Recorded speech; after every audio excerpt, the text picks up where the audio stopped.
मज़ीद दिलचस्प कंटेंट देखने के लिए हमारे चैनल को सब्सक्राइब करें और बेल आइकन को ज़रूर प्रेस करें।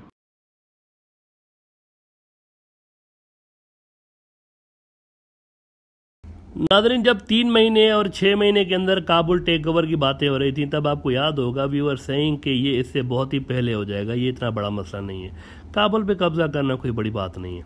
अफगान तालिबान के लिए जो असल इशू होगा ना, वो हुकूमत बनाना होगा। इसमें टाइम लग सकता है। और 15 अगस्त से लेकर आज कोई तकरीबन 3 हफ्ते होने वाले हैं और वहाँ एक टेम्पररी सेटअप तो मौजूद है जो कि सिस्टम चला रहा है, लेकिन बाज़ाब्ता हुकूमत अनाउंस नहीं हुई।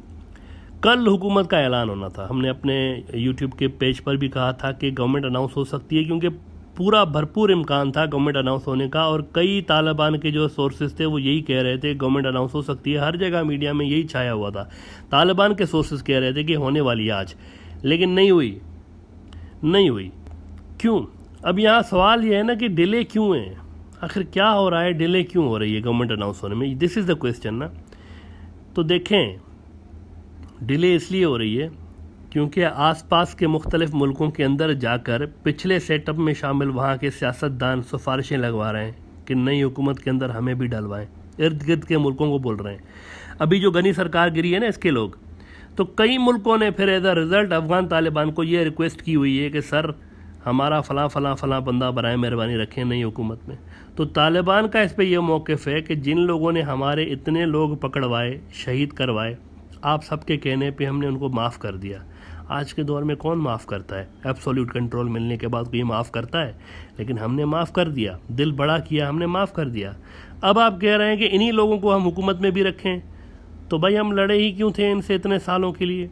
सेंट्रल एशिया वालों से और बाकियों से तालिबान की बातचीत भी चल रही थी कि हम इंक्लूसिव गवर्नमेंट बनाने जा रहे हैं, इसमें सभी होंगे, अफ़गानिस्तान के इतने ग्रुप्स जितने भी हैं वो सारे होंगे, लेकिन हम साफ लोगों को लेंगे। यानी जो क्लीन लोग हैं उनको लेंगे, जो ख़राब पास रखते हैं उनको नहीं लेंगे।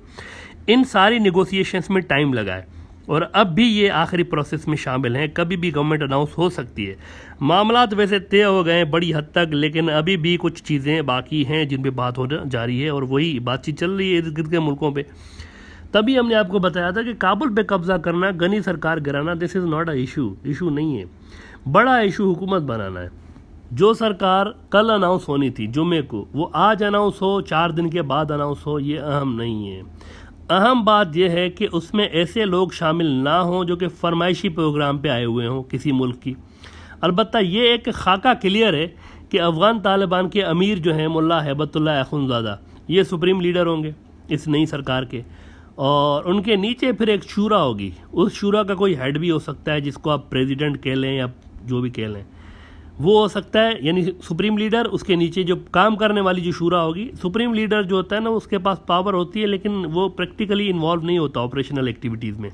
नीचे शूरा होगी, तो इस शूरा में फिर रिलीजियस स्कॉलर्स भी होंगे और साथ साथ अपनी अपनी फील्ड के माहिर लोग जो होंगे, जैसे कि कोई माहिर इकोनॉमिस्ट हो गया, इस्लामी बैंकिंग के माहिरीन हो गए, हेल्थ सिस्टम के जो एक्सपर्ट्स होंगे, ये सब जो हैं वो शूरा से जुड़े हुए होंगे और इस तरीके से गवर्नमेंट की मशीनरी चलेगी।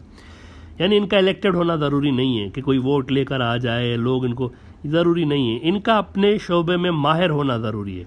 यानी अगर बैंकिंग का निज़ाम किसी ने चलाना है, जिस बंदे के अंडर देना हो, तो वो माहिर हो, उसके पास इस्लामिक नॉलेज भी हो और इकोनॉमी से मुतालिक और बैंकिंग के मुतालिक भी वो जानता हो, इस तरीके से। बहरहाल अगर इसमें डिले हो रही है ना, तो दिस इज़ वेरी गुड। ये बहुत अच्छा हो रहा है, क्योंकि जल्दबाजी की बजाय आराम से काम होना चाहिए, क्योंकि इसको लॉन्ग रन में देखना चाहिए। आगे चलकर मुसीबत ना हो, जल्दी कोई चीज़ बन जाए और फिर आगे वो सेटअप उनका आपस में ही कॉन्ट्रोडिक्ट होता रहे, तो दिस इज़ नॉट गुड।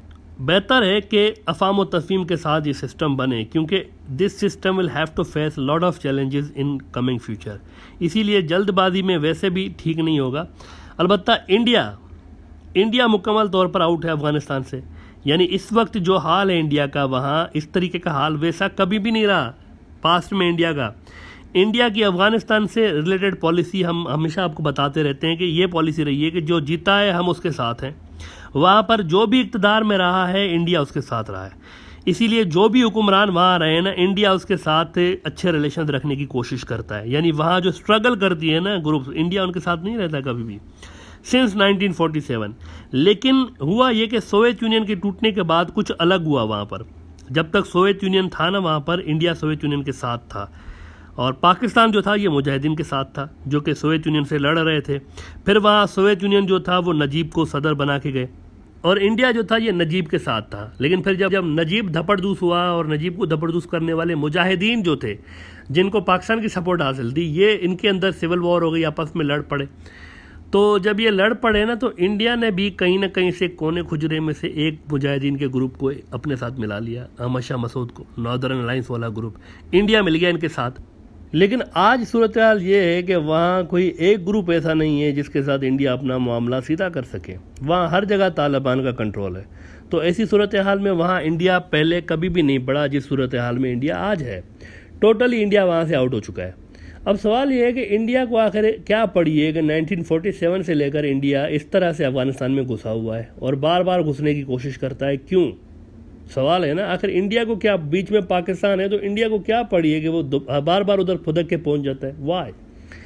तो इसका रीज़न ये है, इसकी वजह यह है कि कश्मीर और पाकिस्तान ये दो मुद्दे हैं।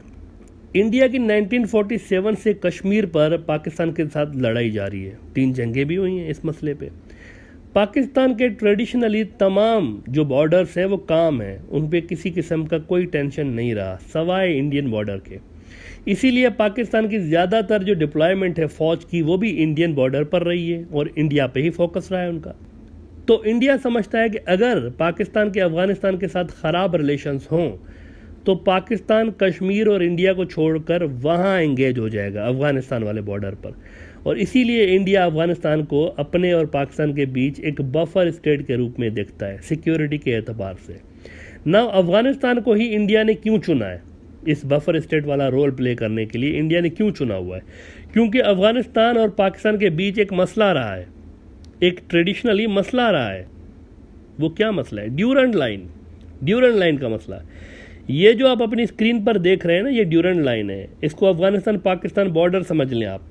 लेकिन इशू ये है कि 1947 में जब पाकिस्तान बना तो उस वक्त जो भी अफ़गानिस्तान के करता धरता थे उन्होंने पाकिस्तान को एक्सेप्ट नहीं किया ड्यूरेंट लाइन की वजह से। ड्यूरेंट लाइन वाला बॉर्डर असल में मसला है। अब ये जो बॉर्डर है ये अफ़गानिस्तान ने, अब ये बड़े अचंभे की बात है, अफ़गानिस्तान ने खुद क्रिएट करवाया था। अफ़गानिस्तान के जो अमीर थे उस वक्त अंग्रेज़ों के दौर में, उन्होंने खुद क्रिएट करवाया था। अफ़गानिस्तान ने और अंग्रेज़ सरकार ने मिल के, तब तो पाकिस्तान भी नहीं बना था, इन्होंने मिल के अफ़गानिस्तान को और इंडिया को अलग करने के लिए ब्रिटिश रूल में ये एक बॉर्डर बना दिया कि भाई इसके पीछे इंडिया है और उस तरफ अफ़गानिस्तान है। ये अफ़गानिस्तान ने खुद एग्री किया हुआ था। लेकिन फिर 1947 में अफ़गानिस्तान ने कहा, जब पाकिस्तान बना तो इन्होंने कहा कि हमारा मुआहदा तो अंग्रेज़ों के साथ था, पाकिस्तान के साथ तो था ही नहीं। इसीलिए पाकिस्तान की जो तमाम पख्तून एरियाज है ना, जहाँ पर पख्तून रहते हैं, पठान, ये हमें दे दें, ये हमारे हैं, आपके साथ थोड़ी मुआहदा था, हमारा तो ब्रिटिश। अब ये नया रोला पड़ गया 1947 में। वो कहते हैं कोई बॉर्डर नहीं है बीच में ना। ये वो पॉइंट है जहाँ इंडिया अट्रैक्शन फील करता है कि वाह यार, ये तो खुद ही लड़ रहे हैं आपस में। तो जो अफ़गानिस्तान के अंदर इथनिक नेशनलिस्ट ग्रुप है ना, सब नेशनलिस्ट, लिसानी तौर पर ज़बान की बुनियाद पर नस्ल परस्त जो है ना, इनको इंडिया सपोर्ट करके आग में पेट्रोल डालता रहा तब से लेकर, इस उम्मीद पर कि ये लड़ते रहेंगे पाकिस्तान से, ज़बान और नस्ल की बुनियाद पर लड़ते रहेंगे। लेकिन वहाँ के जो रिलीजियस ग्रुप्स हैं, मजहबी ग्रुप्स अफ़गानिस्तान के, वो सेंसिबल रहे शुरू से लेकर, और उन्हीं में एक उनकी एक टाइप है अफ़गान तालिबान की। इनकी दिलचस्पी ड्यूरेंट लाइन में कभी भी नहीं रही, वो इसको देखते ही नहीं। वो कहते हैं ये नॉन इशू है, वो कहते हैं असल इशू है कश्मीर। वहाँ के जो मजहबी रहनुमा है ना, मजहबी ग्रुप्स, वो कश्मीर में अट्रैक्शन फील करते हैं। लिहाजा इंडिया की ये नेशनल इंटरेस्ट में रहा है कि अफ़गानिस्तान में लिसानियत से भरपूर इथनिक नेशनलिस्ट किस्म की एक गवर्नमेंट हो, नेशनलिस्ट बुनियादों पर एंटी पाकिस्तान हुकूमत रहे, लिसानियत, ज़बान परस्ती, और ये जो कि ड्यूरेंट लाइन को ना मानती है और वो पाकिस्तान से लड़ती रहे ड्यूरेंट लाइन पर। इंडिया की हमेशा यही कोशिश रहती है कि इस किस्म के ग्रुपों को सपोर्ट किया जाए वहाँ पर, जबकि पाकिस्तान की ये कोशिश रहती है कि वहाँ इस तरह की ग्रुप ना हो, वहाँ पर मजहबी बुनियाद पे कोई सेटअप आए, बजाय ज़बान और नस्ल पर। ज़बान नस्ल परस्ती में पढ़ेंगे तो इनके अंदर खुद ही बहुत सारे ग्रुप्स हैं, ताजिक हैं, उज़्बेक हैं, पठान हैं, ये सारे ही आपस में लड़ते फिरेंगे। पाकिस्तान का ये मौक़िफ़ रहा है कि अगर ये एथनिसिटी में पड़ जाएंगे ना तो ये तो आपस में लड़ लड़ के मर जाएंगे खुद ही। तो पाकिस्तान का ये एक रहा है कि वहाँ पर नस्ल की बजाय मज़हब को बुनियाद बनाकर एक हुकूमत हो, वहाँ पर सेटअप हो, और इसीलिए वो पाकिस्तान के करीब भी रहेंगे अगर वो मज़हबी होंगे तो। अच्छा, ऐसा भी हुआ है कि पाकिस्तान वहाँ पर गनी सरकार जैसे जो सब नेशनलिस्ट है ना, लिसानियत वाली गवर्नमेंट, इनसे भी अच्छे रिलेशंस रखने की अटैम्प्ट्स करता रहा है, लेकिन हमेशा ये अटैम्प्ट फेल हो जाते हैं, बात बनती नहीं है। इंडिया को चांस ज़्यादा मिलता है इस तरह की सरकारों में। अब अफ़गान तालिबान के आने के बाद इंडिया में ये सवाल उठ रहे हैं कि अफ़गान तालिबान का ड्यूरेंट लाइन पर यानी क्या फ़ैसला होगा, वो क्या मानते हैं इसको। हालांकि अफ़गान तालिबान ने कश्मीर के मुसलमानों के हक़ में स्टेटमेंट्स देकर बात वाज़ेह कर दी है इंडिया को कि बाबू ड्यूरेंट लाइन छोड़ दें आप, Durand line is a non issue, आप ज़रा कश्मीर को देखें। अफ़गान तालिबान ने खुल्लम खुला कहा है कि we have a right to speak for Kashmiris, उन्होंने खुल्लम खुला कहा हुआ है। बल्कि अफ़गान तालिबान एक हाथ आगे जाकर ये भी कह चुके हैं कि इंडिया हमें छोड़ दे, पहले अपनी मुस्लिम माइनॉरिटीज़ को इक्वल राइट तो दे दे, जो कि वहाँ के मेजॉरिटी ग्रुप्स को मिले हुए हैं ना, यानी हिंदू ग्रुप को जो उनको मिले हुए हैं राइट्स, वो ज़रा वहाँ की जो मुस्लिम माइनॉरिटी है उनको भी दे दें, उनको दूसरे दर्जे का शहरी तस्वर ना करें। तो ड्यूरेंट लाइन असल में एक डेड इशू है ना, ये एक मुर्दा इशू है अफ़गानिस्तान के अंदर, और इंडिया को वाकई में अब कश्मीर में हालात बेहतर करने पे फोकस करना चाहिए। ड्यूरेंट लाइन हो गया या जो नेशनलिस्ट किस्म की गवर्नमेंट्स हो गई, वो ख्वाब अब ख़त्म हो चुका है। वहाँ पर एक मजहबी ग्रुप आ चुका है, और वो इस तरह का मजहबी ग्रुप है कि उसके अंदर तमाम जो एथनिसिटीज़ हैं वो शामिल हैं सारी, और इनका फोकस ये है कि मजहबी रियासत बनानी है हमने।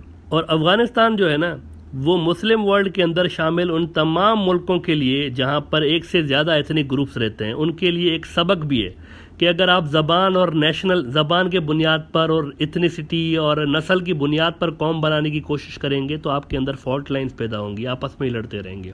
अफ़गानिस्तान एक टेस्ट केस है उसके लिए कि आप अगर मज़हब को छोड़कर, मुस्लिम मुल्क मज़हब को छोड़कर अगर आप ये करेंगे ना तो फिर अपने लिए ही मसाइल पैदा करेंगे। तो इसीलिए हम कहते हैं कि अफ़गानिस्तान का हमेशा जो भी मसला होता है ना, वो पूरे रीजन के लिए होता है, वो खाली अफ़गानिस्तान से जुड़ा हुआ नहीं होता।